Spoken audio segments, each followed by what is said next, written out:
ക്രമരഹിതമായാണ് രേഖപ്പെടുത്തിയിരിക്കുന്നത്.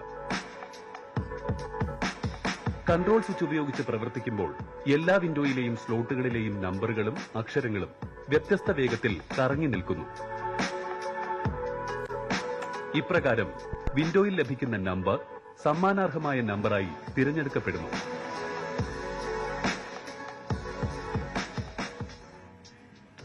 ഇന്നത്തെ നറുക്കെടുപ്പ് പരിശോധനാ സമിതിയിലേക്ക് സംസ്ഥാന ഭാഗ്യക്കുറി വകുപ്പ് ഡയറക്ടർ നിയോഗിച്ചിട്ടുള്ള ജഡ്ജിംഗ് പാനൽ ചെയർപേഴ്സൺ ബഹുമാനപ്പെട്ട പാറശാല ഗ്രാമപഞ്ചായത്ത് പ്രസിഡന്റ് ശ്രീമതി മഞ്ജുസ്മിത, സമിതിയിലെ മറ്റംഗങ്ങളായ ബഹുമാനപ്പെട്ട Thiruvananthapuram corporation councillor Shrimati Bindu Menon LR, ബഹുമാനപ്പെട്ട തിരുവനന്തപുരം കോർപ്പറേഷൻ കൌൺസിലർ ശ്രീ നിസാമുദ്ദീൻ, ബഹുമാനപ്പെട്ട അഡ്വക്കേറ്റ് രൂപ AP, ബഹുമാനപ്പെട്ട Attingal town service cooperative bank board member Shrimati Priya Sabu എന്നിവരെ നറുക്കെടുപ്പിലേക്ക് സ്വാഗതം ചെയ്യുന്നു.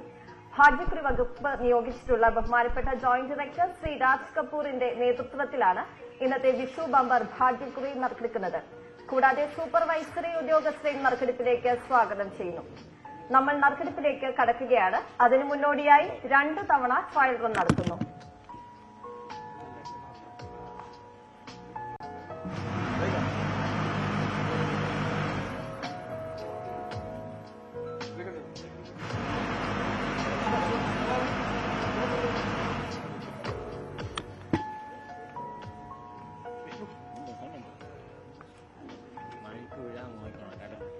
വിഷു ബമ്പർ ഭാഗ്യക്കുറി നറുക്കെടുപ്പിലേക്ക് മടങ്ങിയെത്താം ഒരു ചെറിയ ഇടവേളയ്ക്ക് ശേഷം.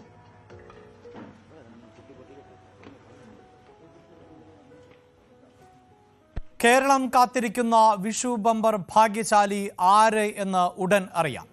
നറുക്കെടുപ്പ് നടപടിക്രമങ്ങൾ ആരംഭിച്ചു കഴിഞ്ഞിരിക്കുന്നു. ഒന്നാം സമ്മാനമായ 12 കോടി രൂപ ആര് കൊണ്ടുപോകും എന്നാണ് കേരള ജനത ഉറ്റുനോക്കുന്നത്. ഇത്തവണയും 45 ലക്ഷം ടിക്കറ്റുകൾ ആണ് അച്ചടിച്ചിരുന്നത്. അതിൽ ഏതാണ്ട് 43 ലക്ഷത്തോളം ടിക്കറ്റുകൾ വിറ്റഴിക്കപ്പെട്ടു എന്നുള്ളതാണ് ഭാഗ്യക്കുറി വകുപ്പിന്റെ കണക്കുകൾ. എന്നാൽ മഴ അവസാന മണിക്കൂറുകളിൽ വിൽപ്പനയെ ബാധിച്ചു എന്ന് വ്യാപാരികളും പറയുന്നുണ്ട്. ഒരുപക്ഷെ ലോകത്ത് തന്നെ ഏറ്റവും വിശ്വസനീയമായ ലോട്ടറി എന്ന് ഇതിനോടകം തന്നെ കേരള ലോട്ടറികൾ അത്രമേൽ സ്ഥിരത പുലർത്തുന്ന വിശ്വാസയോഗ്യമായ ലോട്ടറിയുടെ നറുക്കെടുപ്പ് ഇതാ VV അരുണാണ് ചേരുന്നത്. അരുൺ, ഇനിയിപ്പോൾ നിമിഷങ്ങൾ മാത്രമേ ഉള്ളൂ ആരാണ് ആ ഭാഗ്യശാലി എന്നറിയാൻ. 12 കോടി രൂപയാണ് ഒന്നാം സമ്മാനം. 43 ലക്ഷം ടിക്കറ്റുകൾ വിറ്റഴിക്കപ്പെട്ടു എന്ന് മനസ്സിലാക്കുകയും ചെയ്യുന്നു.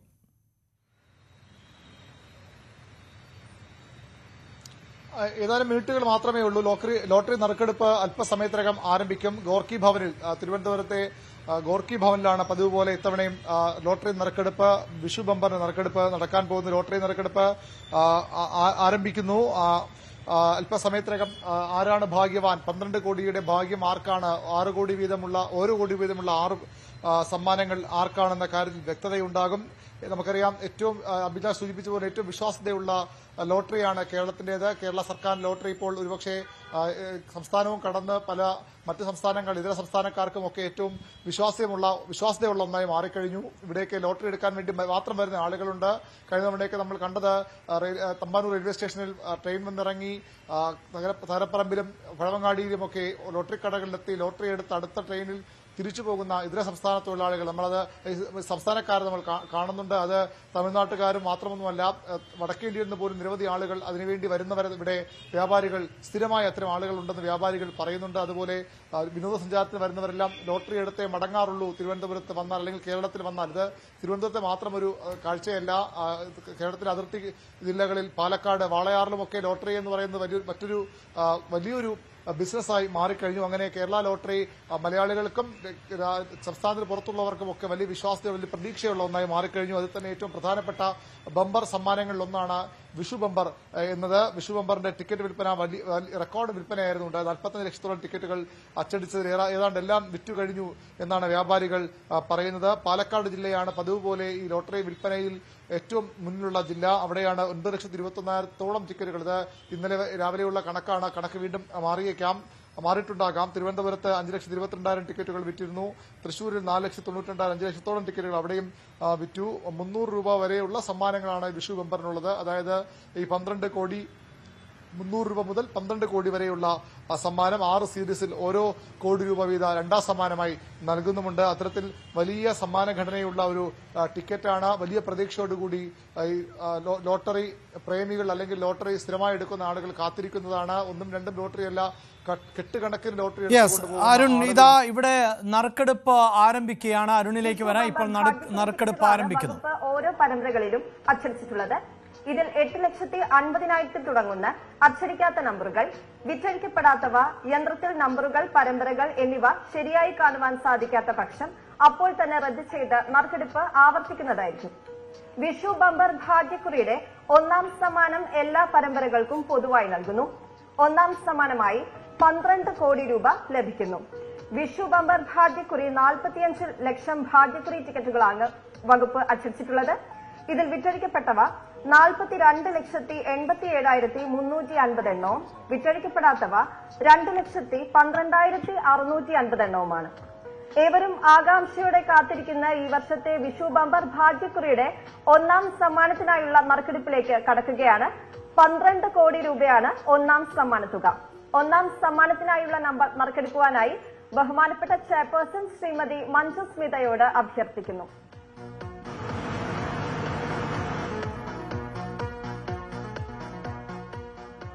വിഷു ബമ്പർ ഈ നമ്പർ അച്ചടിച്ചിട്ടില്ല. നറുക്കെടുപ്പ് ഒരിക്കൽ കൂടി നടക്കുന്നു. വസ്ത്രമർത്തുവാനായി ശ്രീമതി മഞ്ജു സ്മിതയോട് അഭ്യർത്ഥിക്കുന്നു.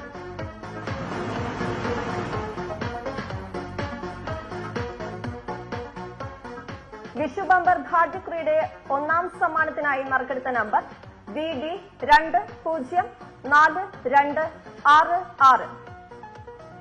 വിഷു ബമ്പർ ഭാഗ്യക്കുറിയുടെ 1ാം സമ്മാനമായ 12 കോടി രൂപ സ്വന്തമാക്കിയിരിക്കുന്ന നമ്പർ VD 204266.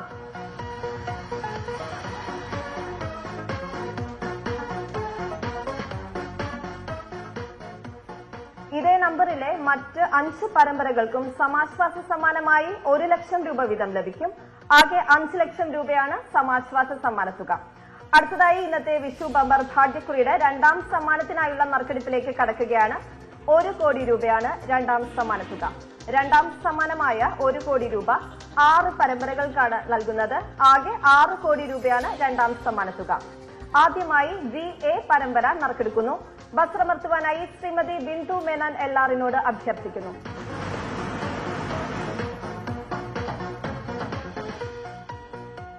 VA പരമ്പരയ്ക്ക് സമ്മാനാർഹമായ നമ്പർ VA 699731. VA 699731. VB പരമ്പര നറുക്കെടുക്കുന്നു. വസ്ത്രമർത്തുവാനായി ശ്രീ നിസാമുദ്ദീനോട് അഭ്യർത്ഥിക്കുന്നു.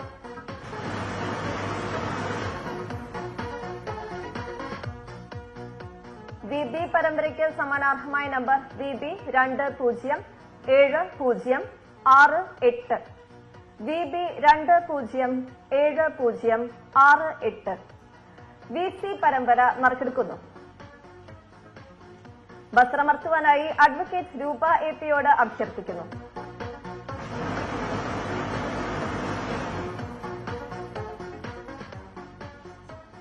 VC പരമ്പരയ്ക്ക് സമ്മാനാർഹമായ നമ്പർ VC 263289. VC 263289. VD പരമ്പര നറുക്കെടുക്കുന്നു. വസ്ത്രമർത്തുവാനായി ശ്രീമതി പ്രിയ സാബുവിനോട് അഭ്യർത്ഥിക്കുന്നു.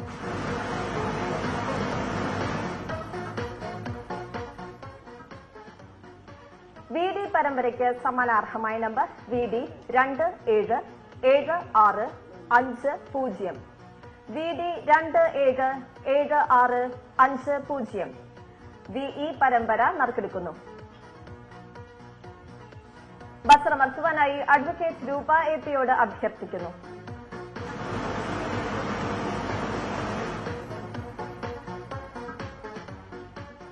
VE പരമ്പരയ്ക്ക് സമ്മാനാർഹമായ നമ്പർ VE 758876.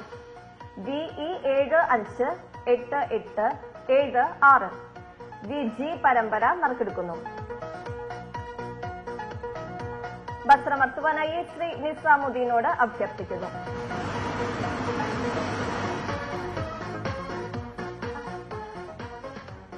VG പരമ്പരയ്ക്ക് സമാനാർഹമായ നമ്പർ VG 203046.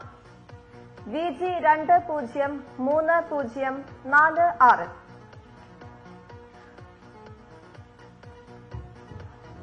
ഇന്നത്തെ വിഷു ബമ്പർ ഭാഗ്യക്കുറിയുടെ ഒന്നാം സമ്മാനാർഹമായ VD 204266 എന്ന ടിക്കറ്റ് വിൽപ്പന നടത്തിയിട്ടുള്ളത് പാലക്കാട് ജില്ലയിലെ ഏജന്റായ Jaswanth S, agency number D809R. Ticket വിജയിച്ച ഏജന്റിന് അഭിനന്ദനങ്ങൾ. വിഷു ബമ്പർ ഭാഗ്യക്കുറിയുടെ മൂന്നാം സമ്മാനത്തിനായുള്ള നറുക്കെടുപ്പിലേക്ക് കടക്കുകയാണ്. മൂന്നാം സമ്മാനമായ 10 ലക്ഷം രൂപ 6 പരമ്പരകൾക്കാണ് നൽകുന്നത്. ആകെ 60 ലക്ഷം രൂപയാണ് മൂന്നാം സമ്മാന തുക. ആദ്യമായി മൂന്നാം സമ്മാനത്തിനായുള്ള BA പരമ്പര നറുക്കെടുക്കുന്നു. വസ്ത്രമർത്തുവാനായി ശ്രീമതി ബിന്ദു മേനൻ LRനോട് അഭ്യർത്ഥിക്കുന്നു.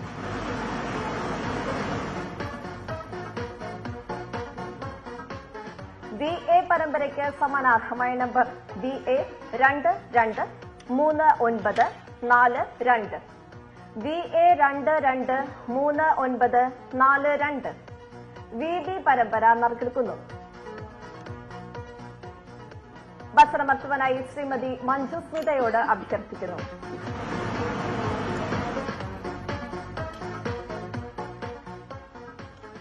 VB പരമ്പരയ്ക്ക് സമാനാർഹമായ നമ്പർ VB 207548. VB 207548. VC പരമ്പര നറുക്കെടുക്കുന്നു. വസ്ത്രമർത്തുവാനായി ശ്രീമതി ബിന്ദു മേനൻ LRനോട് അഭ്യർത്ഥിക്കുന്നു.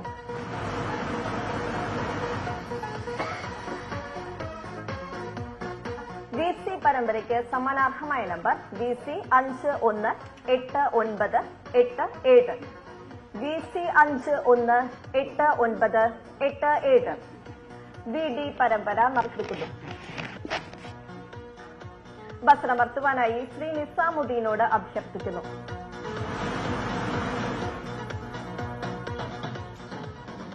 VD പരമ്പരയ്ക്ക് സമാനാർഹമായ നമ്പർ VD 682300. VD 682300. VE പരമ്പര നറുക്കെടുക്കുന്നു. വസ്ത്രമർത്തുവാനായി അഡ്വക്കേറ്റ് രൂപ APയോട് അഭ്യർത്ഥിക്കുന്നു.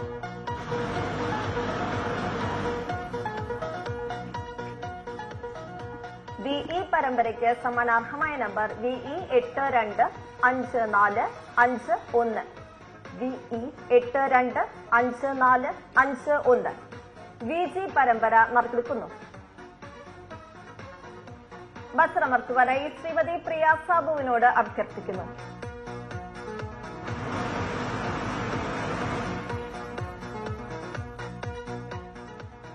VG പരമ്പരയ്ക്ക് സമാനാർഹമായ number VG 273186. VG 273186. Vishu bumper ഭാഗ്യക്കുറിയുടെ നാലാം സമ്മാനത്തിനായുള്ള നറുക്കെടുപ്പിലേക്ക് കടക്കുകയാണ്. നാലാം സമ്മാനമായ 5 ലക്ഷം രൂപ 6 പരമ്പരകൾക്കാണ് നൽകുന്നത്. ആകെ 30 ലക്ഷം രൂപയാണ് നാലാം സമ്മാന തുക. നാലാം സമ്മാനത്തിനായുള്ള VA പരമ്പരയാണ് ആദ്യം നറുക്കെടുക്കുന്നത്. വസ്ത്രമർത്തുവാനായി അഡ്വക്കേറ്റ് രൂപ APയോട് അഭ്യർത്ഥിക്കുന്നു.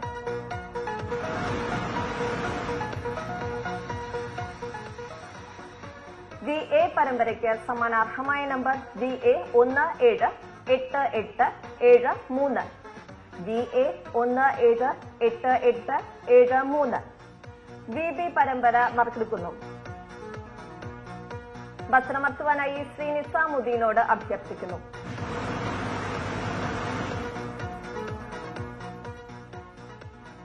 VB പരമ്പരയ്ക്ക് സമാനാർഹമായ നമ്പർ VB 838177. VB 838177. VC പരമ്പര നറുക്കെടുക്കുന്നു. വസ്ത്രമർത്തുവാനായി ശ്രീമതി ബിന്ദു മേനൻ LRനോട് അഭ്യർത്ഥിക്കുന്നു.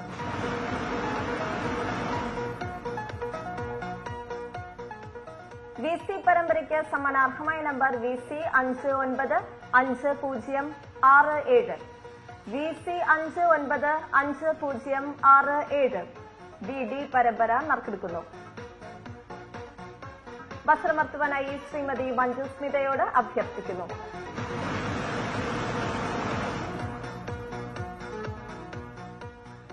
VD പരമ്പരയ്ക്ക് സമ്മാനാർഹമായ നമ്പർ VD 795879. VD 795879. VE പരമ്പര നറുക്കെടുക്കുന്നു. വസ്ത്രമർത്തുവാനായി ശ്രീമതി ബിന്ദു മേനോൻ എല്ലാറിനോട് അഭ്യർത്ഥിക്കുന്നു.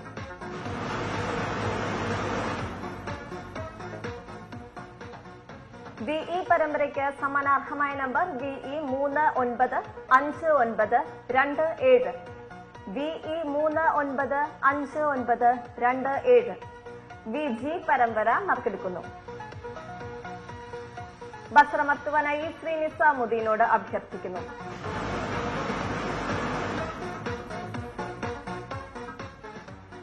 VG പരമ്പരയ്ക്ക് സമ്മാനാർഹമായ നമ്പർ VG 436026. VG 436026. 1, 2, 3, 4 സമ്മാനങ്ങൾ നേടിയ ഭാഗ്യശാലികൾക്ക് ഭാഗ്യക്കുറി വകുപ്പിന്റെ അഭിനന്ദനങ്ങൾ. വിഷു ബമ്പർ ഭാഗ്യക്കുറിയുടെ 5ാം സമ്മാനത്തിനായുള്ള നറുക്കെടുപ്പിലേക്ക് മടങ്ങിയെത്താം ഒരു ചെറിയ ഇടവേളയ്ക്ക് ശേഷം.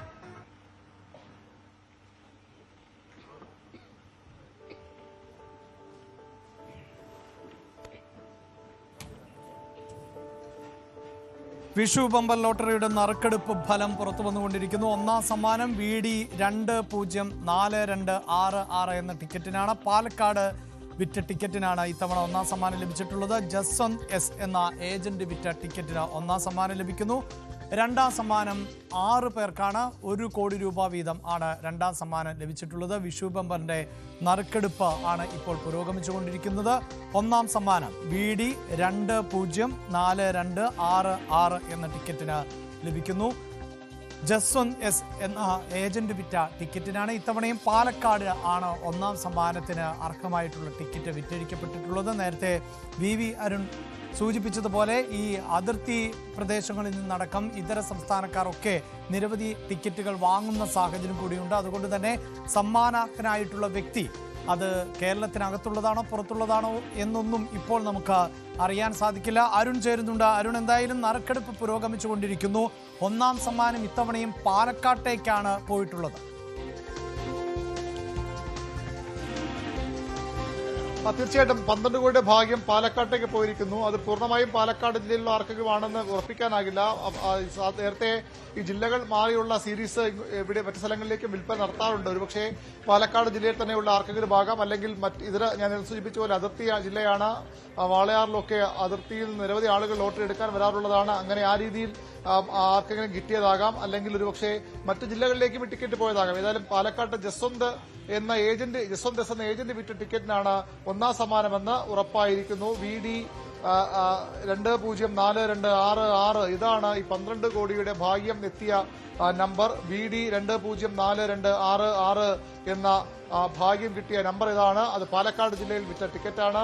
അത് പാലക്കാട് ജില്ല ഏജന്റ് എടുത്ത ടിക്കറ്റാണ്. എവിടെയാണ് വിൽപ്പന നടത്തിയെന്ന കാര്യത്തിൽ വ്യക്തത വരേണ്ടിയിരിക്കുന്നു. ഏജന്റിനെ ബന്ധപ്പെടാനുള്ള ശ്രമങ്ങൾ തുടരുകയാണ്. 2ാം സമ്മാനം 6 പേർക്ക് 1 കോടി രൂപ വീതം ഉണ്ട്. അത് 4 സീരീസുകളിലും VA, VB, VC, VD, VE, VG സീരീസുകളിൽ 6 പേർക്കാണ് സമ്മാനം ഉള്ളത്. ഇനി 4 സമ്മാനങ്ങൾ വരെ ഇതിനകം 5 ലക്ഷം രൂപയാണ് 4ാം സമ്മാനമുള്ളത്. 4ാം സമ്മാനം വരെ ഇതിനകം നറുക്കെടുത്ത് കഴിഞ്ഞു. ഇപ്പോൾ ഇടവേളയാണ്. അതിനുശേഷം മറ്റു സമ്മാനങ്ങളിലേക്കും കടക്കും. 300 രൂപയാണ് ഏറ്റവും കുറഞ്ഞ സമ്മാനം. അതുവരെയുള്ള നറുക്കെടുപ്പ് ഉണ്ടാകും. ഏതായാലും 1ാം സ്ഥാനമുള്ള ഭാഗ്യവാനെ ആണ് ഇനി അറിയേണ്ടത്. നേരത്തെയൊക്കെ ഈ ഭാഗ്യവാന്മാർ വളരെ പെട്ടെന്ന് മാധ്യമങ്ങൾക്ക് മുന്നിൽ വന്ന് ഭാഗ്യം ലഭിച്ച വിവരം അറിയിക്കാറുണ്ടെങ്കിൽ പോലും ഉണ്ട്. പക്ഷെ കഴിഞ്ഞ 1-2 വർഷമായി അത്ര എളുപ്പം ഈ ഭാഗ്യവാന്മാർ മുന്നിലേക്ക് വരുന്നില്ല. അതിന് കാരണം നേരത്തെ ഒരു ഭാഗ്യവാനുണ്ടായ അനുഭവമാണ്. അദ്ദേഹത്തിന് വളരെയധികം ആളുകൾ സഹായം അഭ്യർത്ഥി വരികയും മറ്റു പ്രശ്നങ്ങൾ ഉണ്ടാകുകയും ചെയ്തതായി അനൂപ് എന്ന ഭാഗ്യവാൻ ഓണം ബമ്പർ അടിച്ചയാൾ ഏറ്റവും പ്രധാനപ്പെട്ട വിവരം ഡാൻ കുര്യൻ പങ്കുവയ്ക്കും. ഞാൻ സൂചിപ്പിച്ചത് തന്നെയാണ്, പാലക്കാട് ജസ്വന്ത് എന്ന ഏജന്റ് വിറ്റ ടിക്കറ്റ് ആണെങ്കിൽ പോലും ആ ടിക്കറ്റ് പോയിരിക്കുന്നത് മറ്റു ജില്ലയിലേക്കാണ്. ഡാൻ തന്നെ കാര്യം പറയും. അരുൺ, അത് പാലക്കാട് നിന്നാണ്. ജസ്വന്ത് എസ് ആണ് ഈ ഏജന്റ്, ടിക്കറ്റ് വിറ്റിരിക്കുന്ന ഏജന്റ്. പക്ഷേ അതിന്റെ വിൽപ്പന നടന്നിരിക്കുന്നത് കോഴിക്കോടാണ്. അതായത് കോഴിക്കോടാണ് ഈ ടിക്കറ്റ് വിറ്റിരിക്കുന്നതെന്നാണ് ഇപ്പോൾ ലഭിക്കുന്ന വിവരം. പാലക്കാട് നിന്ന് എടുത്ത ഒരാൾ കോഴിക്കോടാണ് അതിന്റെ വിൽപ്പന നടത്തുക. അങ്ങനെയാണെങ്കിൽ കോഴിക്കോടുള്ള ആരോ ഒരാൾ ആണ് ഭാഗ്യശാലി. 12 കോടി രൂപ.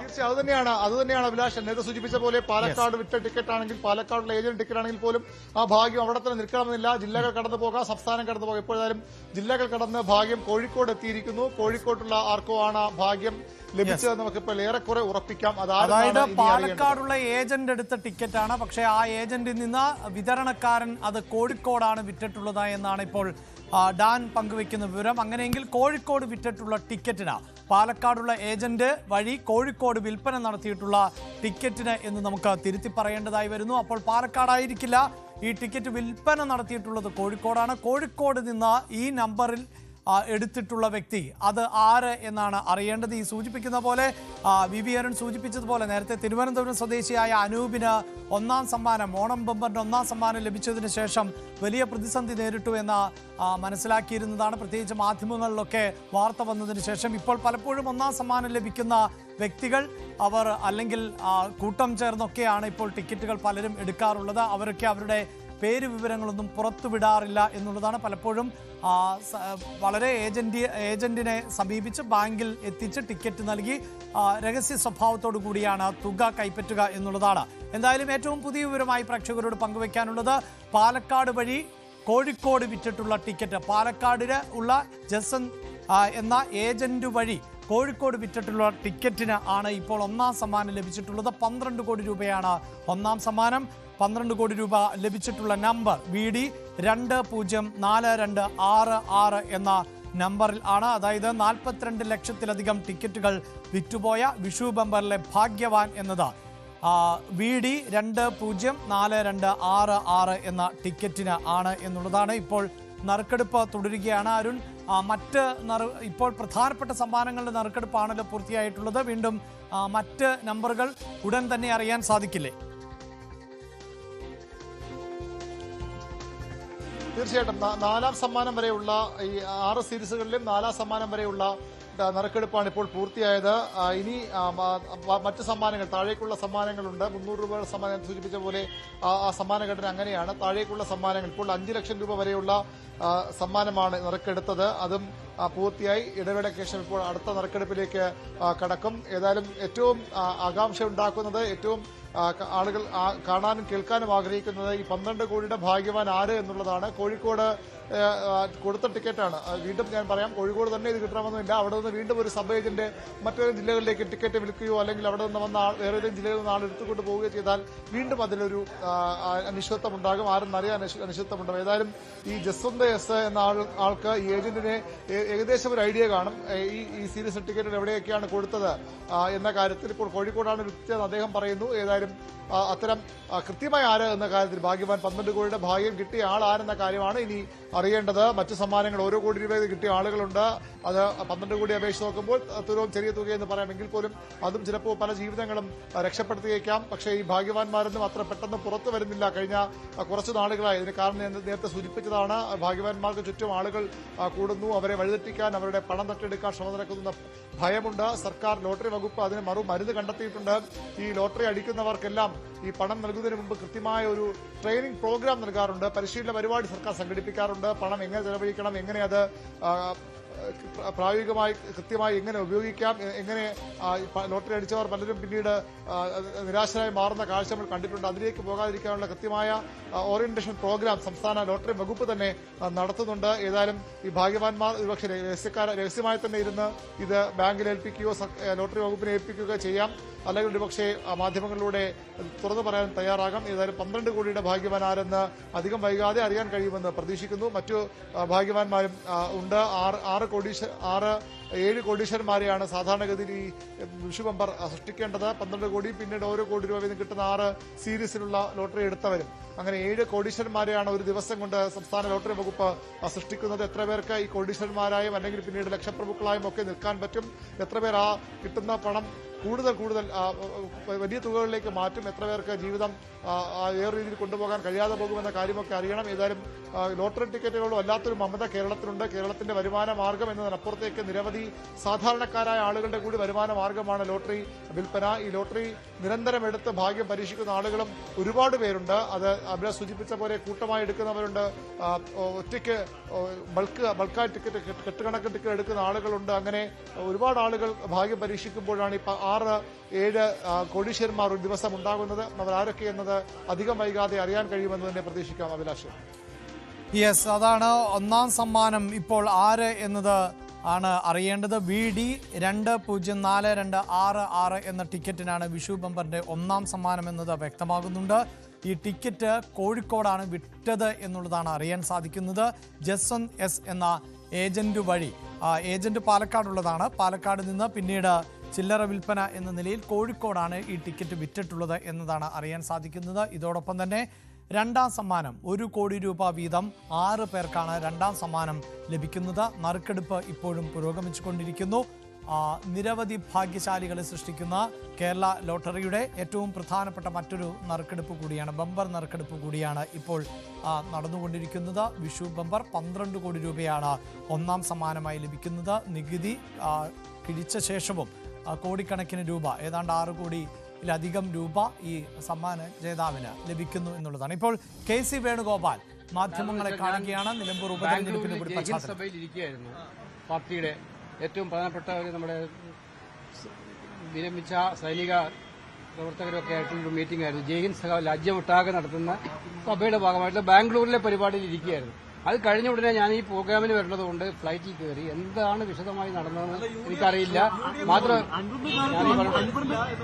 മാത്രമല്ല എന്താണ് ഈ കാര്യങ്ങളെക്കുറിച്ച് എനിക്ക് കേരളത്തിലെ PCC പ്രസിഡന്റായിട്ടോ പ്രതിപക്ഷ നേതാവായിട്ടോ വിശദമായിട്ടുള്ള ഒരു ചർച്ച നടത്താനും പറ്റിയിട്ടില്ല. എന്താണ് അല്ല, ഒരു കാര്യം ഇതിനകത്ത് ഞാൻ മനസ്സിലാക്കുന്നത്, ഇതെല്ലാം പ്രശ്നങ്ങളെല്ലാം പരിഹരിക്കപ്പെടേണ്ടത് തന്നെയാണ്. സ്വാഭാവികമായിട്ടും നിലമ്പൂർ ബൈ ഇലക്ഷൻ വന്നത് എന്തുകൊണ്ടാണ് നിലമ്പൂരിലൊരു ബൈ ഇലക്ഷൻ ഉണ്ടായത്? കാരണം കേരളത്തിലെ സർക്കാരിന്റെ കെടുകാര്യസ്ഥതയ്ക്കെതിരായിട്ടും അഴിമതിക്കെതിരായിട്ടും സ്വജനപക്ഷപാതത്തിനെതിരായിട്ടും ചില നിലപാടുകൾ ഉയർത്തിപ്പിടിച്ചുകൊണ്ട് അദ്ദേഹം രാജിവെച്ചതാണ്. സർക്കാരിന്റെ അഴിമതിക്കെതിരായി സർക്കാരിനെ താഴെ ഇറക്കാൻ വേണ്ടിയിട്ടുള്ള ആദ്യപടിയായിട്ടുള്ള ഒരു ശ്രമം അദ്ദേഹത്തിന്റെ ഭാഗത്തുനിന്നുള്ള നിലയിലാണ് അദ്ദേഹം അത് രാജിവെച്ചത്. ആ വിഷയത്തിൽ അദ്ദേഹം ഉറച്ചു നിൽക്കുമെന്നാണ് ഞാൻ മനസ്സിലാക്കുന്നത്.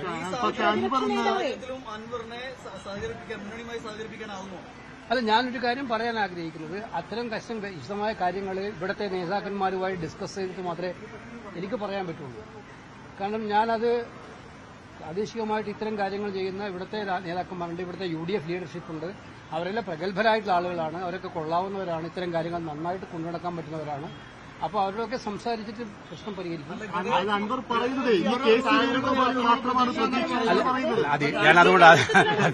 അതുകൊണ്ട് അല്ല, അത് പാർട്ടിയുടെ ലീഡർഷിപ്പിലെ ഹൈക്കമാൻഡിന്റെ ഭാഗമായിട്ട് നിൽക്കുന്നതുകൊണ്ടായിരിക്കും അങ്ങനെ അദ്ദേഹം പറഞ്ഞിട്ടുണ്ടാവുക.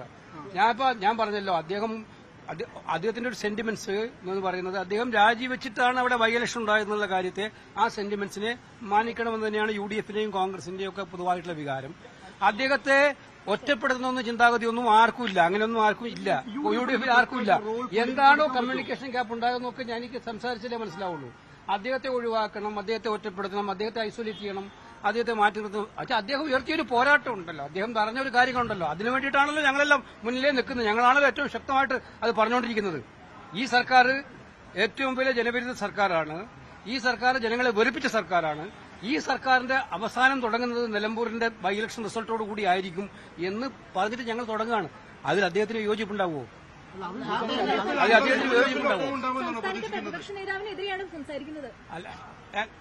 ഞാൻ പറഞ്ഞല്ലോ, പ്രതിപക്ഷ നേതാവായാലും KPCC പ്രസിഡന്റായാലും മറ്റു കോൺഗ്രസ് ഉന്നത നേതാക്കളായാലും അതുപോലെ UDFിലെ പ്രഗത്ഭരായ നേതാക്കളായാലും അവരൊക്കെ എല്ലാവർക്കും ഇക്കാര്യത്തിൽ അങ്ങനെ അൻവറിനെ ഐസൊലേറ്റ് ചെയ്യണമെന്നോ അൻവറിനെ മോശമാക്കണമെന്നോ എനിക്ക് തോന്നുന്നില്ല. മാത്രമല്ല അദ്ദേഹം ഇടതുപക്ഷ മുന്നണിക്കെതിരെ ശക്തമായിട്ടുള്ള ആക്രമണം അഴിച്ചുവിട്ട് നിൽക്കുന്ന ഒരാളായതുകൊണ്ട് അദ്ദേഹത്തെ സംരക്ഷിക്കാൻ ആവശ്യമായിട്ടുള്ള ഘട്ടം വന്നാൽ അത് വേണമെന്ന് ചിന്തിക്കുന്നവരായിട്ടാണ് അവരെല്ലാം ഞാൻ കണ്ടത്. എവിടെയാണോ കമ്മ്യൂണിക്കേഷൻ ഗ്യാപ്പ് എവിടെയെങ്കിലും ഉണ്ടായിട്ടുണ്ടെങ്കിൽ അതൊക്കെ സംസാരിച്ച് തീർക്കട്ടെ.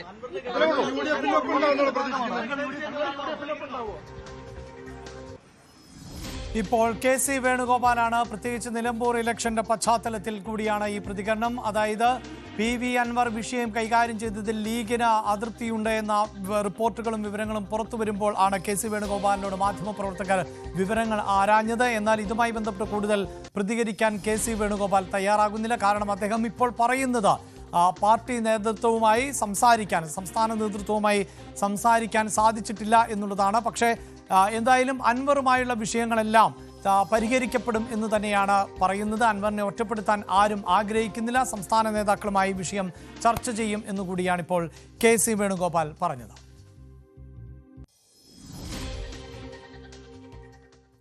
ഇടവേള. കൊച്ചി ഇടപ്പള്ളിയിൽ നിന്ന് കാണാതായ 13-കാരനെ തൊടുപുഴയിൽ കണ്ടെത്തി. കുട്ടിയെ കണ്ടെത്തിയ കാര്യം വിളിച്ചറിയിച്ച കൈനോട്ടക്കാരനെ പോലീസ് കസ്റ്റഡിയിലെടുത്തിട്ടുണ്ട്. കൈനോട്ടക്കാരനായ ശശികുമാറാണ് പിടിയിലുള്ളത്. ഇയാൾക്കെതിരെ പോക്സോ പ്രകാരം കേസെടുക്കും. എളമക്കര പോലീസ്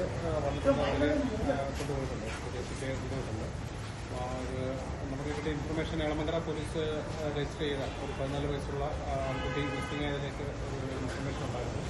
ഒരു കേസ് രജിസ്റ്റർ ചെയ്തിട്ടുണ്ടായിരുന്നു. അപ്പോൾ അത് തൊടുപുഴ എത്തിയിട്ടുണ്ടെന്നുള്ള സംശയത്തിൽ നമ്മളെ ഇൻഫോം ചെയ്തിട്ട് നമ്മളത് പരിശോധിച്ചപ്പോൾ കുട്ടിയെ നമുക്ക് മറ്റൊരാളുടെ കൂടെ കണ്ടെത്താൻ സാധിച്ചിട്ടുണ്ട്. അപ്പോൾ രാവിലെ തന്നെ കുട്ടിയെ ട്രേസ് ചെയ്ത് നമ്മൾ കൊണ്ടുവന്നിട്ടുണ്ട്. അത് എളമക്കര പോലീസ് സ്റ്റേഷനിൽ ഇൻഫർമേഷൻ കൈമാറി അവിടെ നിന്ന് ഉദ്യോഗസ്ഥർ വന്നിട്ടുണ്ട്.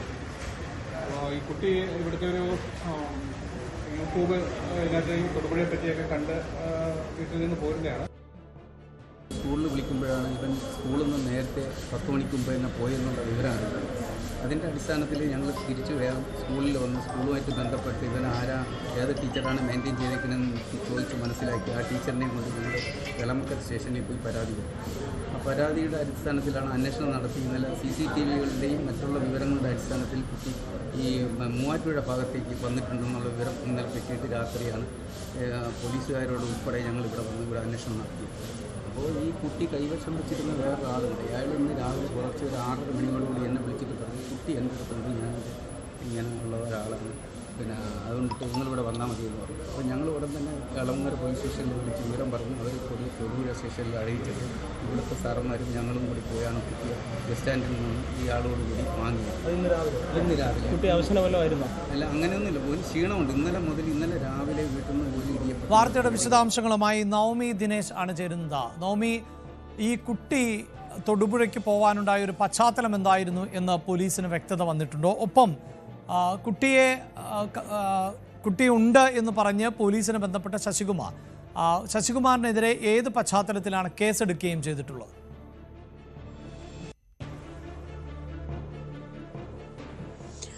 അഭിലാഷ്, ശശികുമാറിനെതിരെ ഇപ്പോൾ പോക്സോ വകുപ്പ് പ്രകാരമാണ് കേസെടുത്തിരിക്കുന്നത്. ഇന്നലെ ഉച്ചയോടുകൂടിയാണ് കുഞ്ഞ് ഇളമക്കരയിൽ നിന്നും ബസ് കയറി തൊടുപുഴയിലേക്ക് പോയത്. അത് കുട്ടി പറയുന്നത് മൊഴി പ്രകാരം ഇത് ഒരു സിനിമ ലൊക്കേഷൻ കാണുക, സിനിമ ഷൂട്ടിംഗ് കാണുന്നതിന് വേണ്ടിയിട്ടാണ് തൊടുപുഴയിലേക്ക് പോയതെന്നാണ് പോലീസിനോടും മാതാപിതാക്കളോടും കുട്ടി നൽകിയ മൊഴി.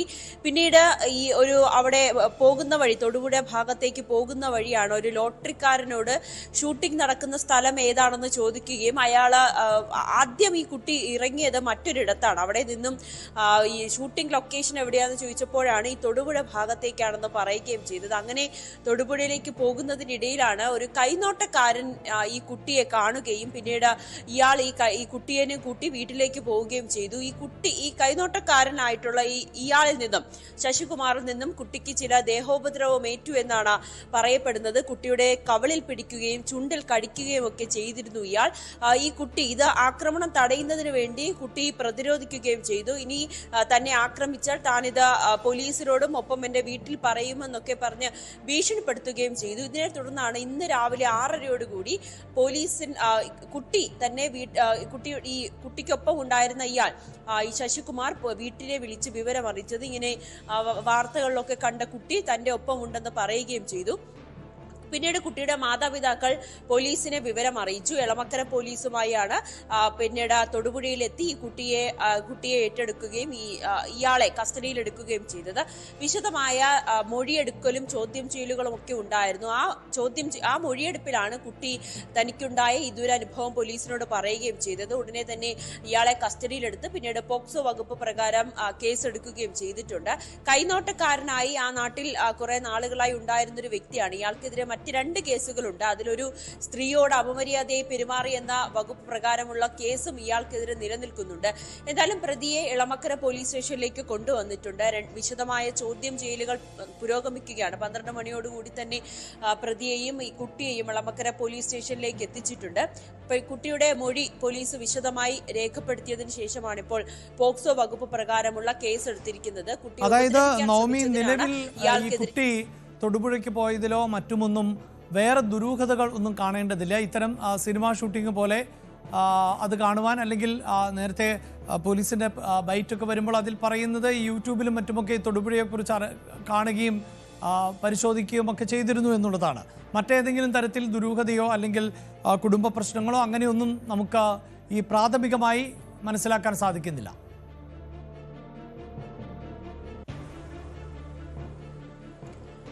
ഇല്ല അഭിലാഷ്, നമുക്ക് മറ്റ് ദുരൂഹതകളൊന്നും ഇതുവരെയും പോലീസിന്റെ ഭാഗത്ത് നിന്നും പറയുന്നില്ല. പോലീസ് പറയുന്നത് പ്രകാരം ഇന്നലെ ആ കുട്ടിക്ക് പരീക്ഷയായിരുന്നു. എളമക്കര സ്കൂളിൽ പരീക്ഷ എഴുതി. പക്ഷേ ടീച്ചർ പറയുന്നത് പരീക്ഷ തുടങ്ങിയ ഒരു 10-15 മിനിറ്റിനുള്ളിൽ തന്നെ പരീക്ഷ എഴുതി അവൻ പുറത്തേക്ക് പോയി ആൻസർ ഷീറ്റ് തന്നു പോകുന്ന ഒരു സാഹചര്യമായിരുന്നു. ഇന്നലെ പരീക്ഷയായിരുന്നു നടന്നത്. അത് എഴുതി പുറത്തേക്ക് പോയി. അപ്പോഴും ടീച്ചർമാർക്ക് മറ്റ് സംശയമൊന്നും തോന്നിയിരുന്നില്ല. പക്ഷെ ഇത് എന്തുകൊണ്ടാണ് പെട്ടെന്ന് പരീക്ഷ എഴുതി പോയതെന്നൊരു സംശയം ടീച്ചർമാർക്ക് സ്വാഭാവികമായും ഉണ്ടായിരുന്നു. പക്ഷെ ഇങ്ങനെ ഒരു കുട്ടി ഇവിടെ നിന്ന് പോവുകയാണെന്നുള്ള സംശയമൊന്നും ഉണ്ടായില്ല.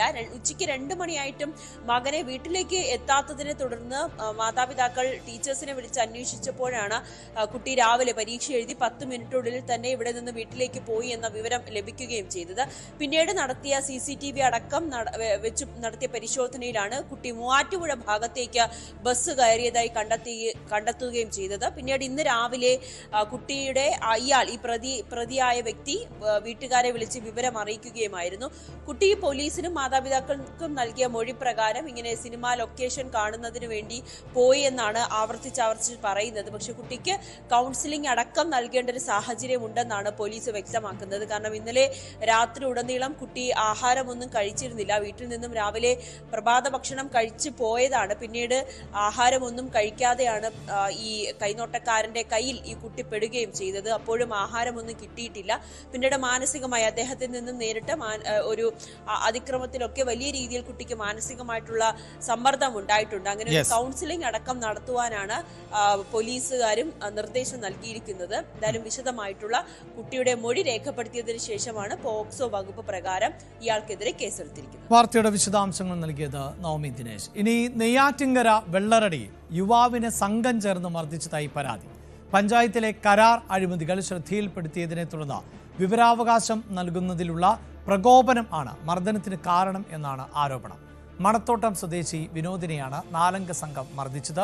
വിവരങ്ങളുമായി അരുൺ മോഹൻ ആണ് ചേരുന്നത്. അരുൺ, അങ്ങനെയെങ്കിൽ ഈ മർദ്ദിച്ചവരുടെ രാഷ്ട്രീയം കൂടി പ്രധാനപ്പെട്ടതായി മാറില്ലേ? കാരണം ഈ അഴിമതിയുമായി ബന്ധപ്പെട്ട വിവരങ്ങൾ പരിശോധിക്കുന്നതിന് അതുമായി ബന്ധപ്പെട്ട് വിവരാവകാശം അടക്കം നൽകിയതിനാണ് ഈ മർദ്ദനമെന്നാണല്ലോ അറിയുന്നത്.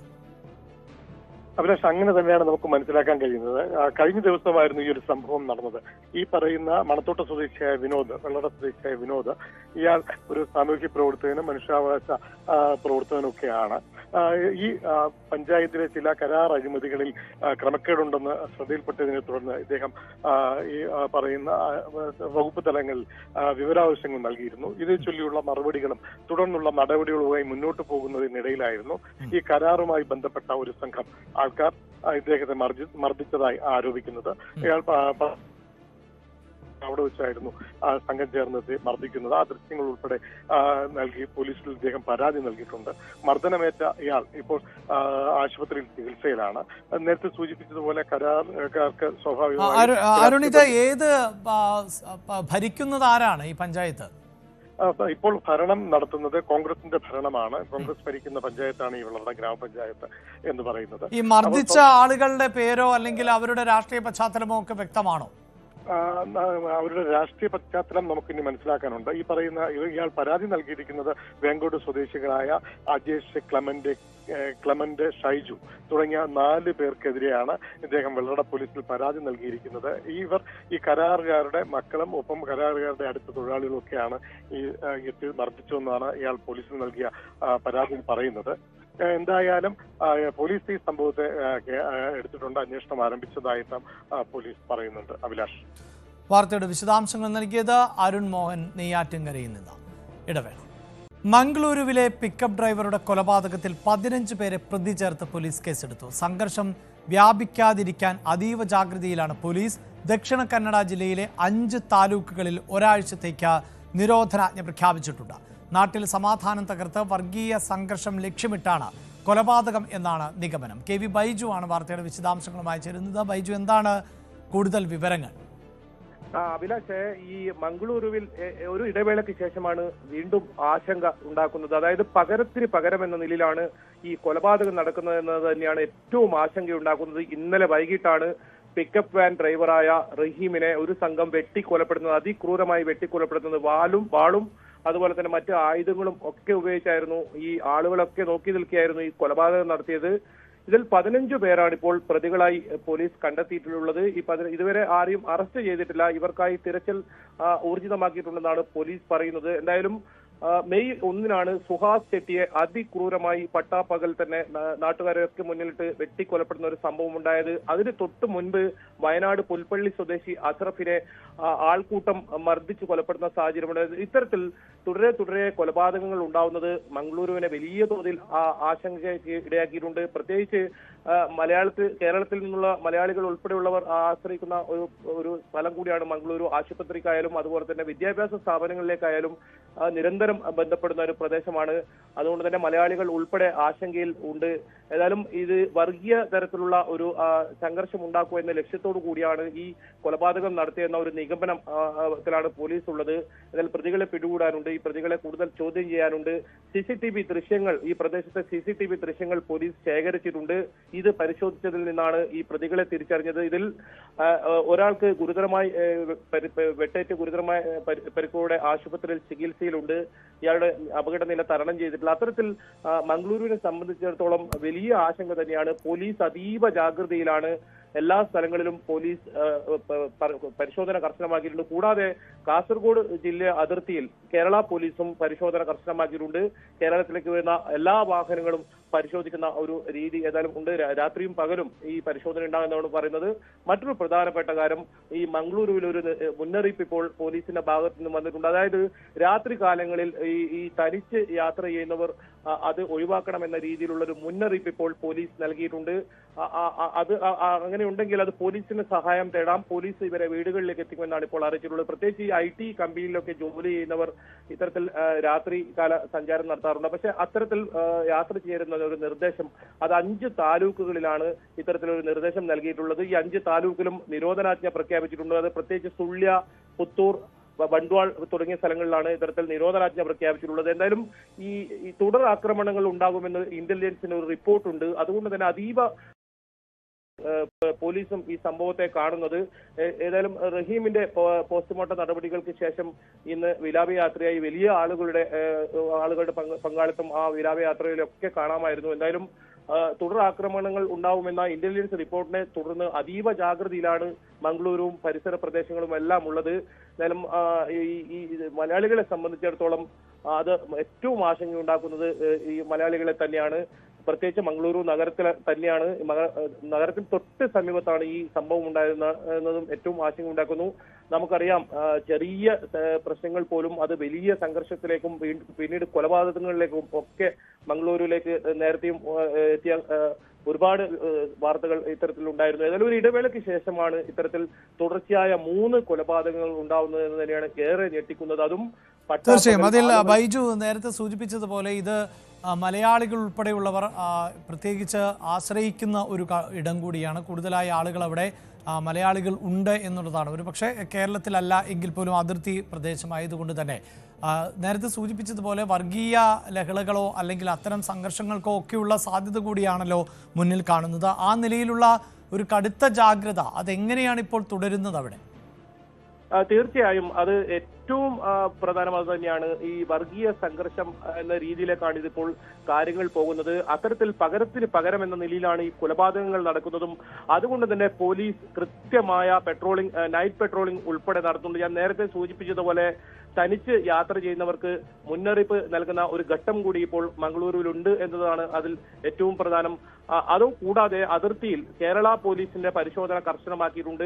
കേരളത്തിലേക്ക് വരുന്ന, കർണാടകയിൽ നിന്നും മറ്റും സംസ്ഥാനങ്ങളിൽ നിന്നും വരുന്ന മുഴുവൻ വാഹനങ്ങളും കേരളത്തിൽ അതിർത്തിയിൽ പരിശോധന നടത്തുന്നുണ്ട്. ഇവിടെ കൃത്യമായി പോലീസ് സംവിധാനം 24 മണിക്കൂറും പ്രവർത്തിക്കുന്ന കൺട്രോൾ റൂമും ഇവിടെ ആരംഭിച്ചിട്ടുണ്ട്. അതുപോലെ തന്നെ കർണാടകയുടെ വിവിധ ഭാഗങ്ങളിൽ വാഹന പരിശോധന കർശനമാക്കിയിട്ടുണ്ട്. ഈ പ്രതികളെ ഇനി പിടികൂടാനുണ്ട്. 15 പേർക്കെതിരെയാണ് ഈ കൊലപാതക ഉൾപ്പെടെ ഉള്ള വകുപ്പുകൾ ചുമത്തി പോലീസ് കേസ് രജിസ്റ്റർ ചെയ്തിട്ടുള്ളത്. അതുകൊണ്ട് തന്നെ ഈ പ്രതികളെ ഇതുവരെ ഒരാളെയും പിടികൂടാനായിട്ടില്ല. ഇന്നലെ VHPയുടെ ഒരു നേതാവിനെ കസ്റ്റഡിയിൽ എടുത്തിരുന്നു. പിന്നീട് ഒരു കൂട്ടം ആളുകൾ പോലീസ് സ്റ്റേഷനിലേക്ക് എത്തുകയും പിന്നീട് ഇയാളെ വിട്ടയക്കുന്ന ഒരു സാഹചര്യവുമാണ് ഉണ്ടായിരുന്നത്. അതുകൊണ്ട് തന്നെ കൃത്യമായ പ്രതികളിലേക്ക് എത്താനാണ് ഇപ്പോൾ പോലീസ് ശ്രമിക്കുന്നത്. ADGP ഇന്ന് മംഗളൂരിൽ എത്തിയിട്ടുണ്ട്. അദ്ദേഹം നേരിട്ട് സ്ഥിതിഗതികൾ വിലയിരുത്താനായാണ് മംഗളൂരുവിലെത്തിയത്. എന്നാലും ഇവരെ പ്രതികളെ ഉടൻ അറസ്റ്റ് ചെയ്യുമെന്നാണ് പോലീസ് പറയുന്നത്. അതിനിടയിൽ മറ്റ് സംഘർഷങ്ങൾ അത് ഉണ്ടാകാതിരിക്കാനുള്ള അതീവ ജാഗ്രത തന്നെയാണ് പോലീസിന്റെ ഭാഗത്തുനിന്നും ഉള്ളത്. അത് 3 കൊലപാതകങ്ങൾ അത് ഞെട്ടിച്ചിരിക്കുന്ന ഒരു സാഹചര്യം തന്നെയാണ്. നേരത്തെ അഭിലാഷ് സൂചിപ്പിച്ചതുപോലെ തന്നെ മലയാളികളെ, ഏറ്റവും കൂടുതൽ മലയാളികളാണ് ഈ വ്യാപാര സ്ഥാപനങ്ങളൊക്കെ നടത്തിപ്പുകാരും അതുപോലെ തന്നെ വിദ്യാഭ്യാസ സ്ഥാപനങ്ങളിലേക്കും മറ്റുമായി ആശ്രയിക്കുന്ന ഒരു സ്ഥലം. പ്രത്യേകിച്ച് ആശുപത്രികൾ, വിദഗ്ധ ആശുപത്രികൾ ഉള്ളത് മംഗളൂരുവിലാണ്. അതുകൊണ്ട് തന്നെ മംഗളൂരുവിനെയാണ് ഏറെ പേരും ആശ്രയിക്കുന്നത്. അത് ഒരു ആശങ്ക ഈ മംഗളൂരു ഭാഗത്തേക്ക് യാത്ര ചെയ്യുന്നവർക്കുണ്ട്. കാരണം പെട്ടെന്നാണ് ഒരു സംഘർഷം ഉണ്ടാകുന്നതും ഹർത്താൽ പോലുള്ള കാര്യങ്ങൾ ഉണ്ടാകുന്നതും വലിയ സംഘർഷത്തിലേക്ക് പോകുന്നതും. സുഹാസ് ഷെട്ടിയുടെ കൊലപാതകവുമായി ബന്ധപ്പെട്ട് നടത്തിയ ഹർത്താലിൽ വലിയ തോതിൽ അക്രമ സംഭവങ്ങൾ അരങ്ങേറിയിരുന്നു. വാഹനങ്ങൾക്ക് നേരെ കല്ലെറിയുന്ന സാഹചര്യം ഉണ്ടായിരുന്നു. മാത്രമല്ല പല സ്ഥലങ്ങളിലും ആളുകൾക്ക് ഈ വെട്ടേൽക്കുന്ന സാഹചര്യം ഒക്കെ ഉണ്ടായിരുന്നു. അത്തരത്തിൽ ഭീതിതമായ ഒരു അന്തരീക്ഷമാണ് മംഗളൂരുവും പരിസര പ്രദേശങ്ങളിലും ഉള്ളത്. ഏതായാലും ഈ ഒരു കൊലപാതകത്തിലും പോലീസ് അതീവ ജാഗ്രതയിൽ തന്നെയാണുള്ളത്. തീർച്ചയായും തുടർച്ചയായി ഉണ്ടാകുന്ന കൊലപാതകങ്ങൾ അത് വ്യത്യസ്ത മതവിഭാഗങ്ങളിൽപ്പെട്ടവരുടേതാണ്. അത്തരം പകപോക്കലുകൾ ആണോ എന്ന സംശയം നിലനിൽക്കുന്നു. ഈ കൊലപാതകങ്ങൾക്ക് പരസ്പരം ബന്ധമുണ്ടോ എന്നതൊക്കെയാണ് പ്രധാനപ്പെട്ടതായി. എന്തായാലും ചേരിതിരിഞ്ഞുള്ള ഒരു ഏറ്റുമുട്ടലിലേക്ക്, ഒരു വർഗീയ സംഘർഷത്തിലേക്കൊക്കെ പോകാതിരിക്കുവാനുള്ള കടുത്ത ജാഗ്രതയാണ് ഇപ്പോൾ തുടരുന്നത്. പ്രത്യേകിച്ച് കേരളത്തിൻ്റെ അതിർത്തി മേഖലകൾ കൂടിയാണ്. മലയാളികൾ ഉൾപ്പെടെയുള്ളവർ ആശുപത്രി ആവശ്യങ്ങൾക്കുമൊക്കെയായി ബന്ധപ്പെടുന്ന ഒരിടം കൂടിയാണിത് എന്നതാണ്. എന്തായാലും കനത്ത ജാഗ്രത തുടരുന്നുണ്ട്. ഈ റിപ്പോർട്ടോടുകൂടി സ്പോട്ട് ലൈവ് പൂർണ്ണമാകുന്നു. നമസ്കാരം.